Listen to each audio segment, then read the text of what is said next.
It says he came to his own, but his own rejected him. Where Jesus comes to us and we completely reject him because he doesn't fit our expectation of who the Messiah is. He was in the world, and though the world was made through him, check this out, the world did not recognize him.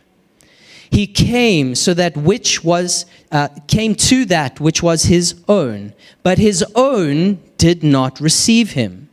Yet to all who did receive him, to those who believed in his name, he gave the right to become children of God. Children born not of natural descent, nor of human decision or a husband's will, but born of God. Because check it out, they missed him. The teachers of the law, whose job it was to seek out the scriptures and teach the people, they should have recognized the Word, because the Word is the light. The Word was with God. The Word was God. Through the Word, all things were created, and nothing was created without being created through the Word. But when the Word stood in front of them and spoke to them, they called the Word Satan. And they didn't recognize him. It says he came to his own, but his own rejected him. I'm just bold enough to say that the global church can sometimes be in the exact same place where Jesus comes to us and we completely reject him because he doesn't fit our expectation of who the Messiah is. They couldn't see him. Many of us have had this experience. I don't know if you've ever had this experience where you needed God to show up in a situation and you were like, God, I need help. I need finances. Will you pour finances? I declare in Jesus' name. But then a job you didn't want comes out and an opportunity opens itself that you didn't expect. Or maybe you needed God to come through in one way and he just seems to come through in a way you never expected.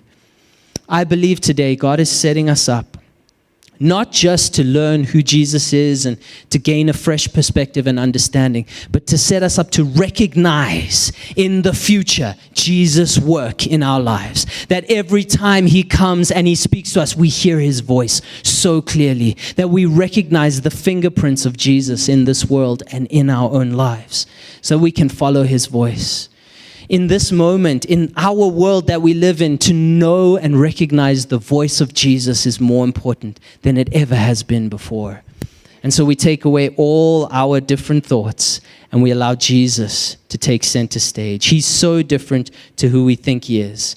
And he's so much better than who we think he is. Come on, he's so much better. He's so much greater. He's so much stronger. He's so much higher. He's so much more powerful than you ever expected him to be. But I'll tell you right now, this rebel rabbi will not come in the way you think he will. He's going to come in a different way. And he's going to go against everything that this world produces, because this world is not true. It's not full of life. It takes death and it puts it on display and says, this is life. And everyone follows after it. But Jesus came that we might have life and have it in abundance.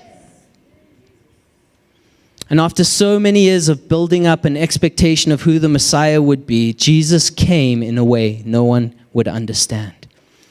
And maybe even right now in your life, if I ask you who is Jesus, maybe he's a teacher. Maybe you are at a point where you search the scriptures and Jesus is a guide to you and he speaks to you and he is a teacher. Maybe for you, he's not a teacher yet. Maybe he's just a friend.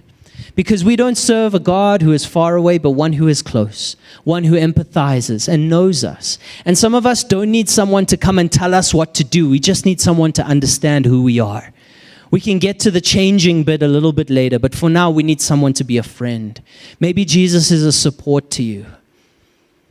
I don't know who Jesus is to you today, but I know that from today, he can become so much more.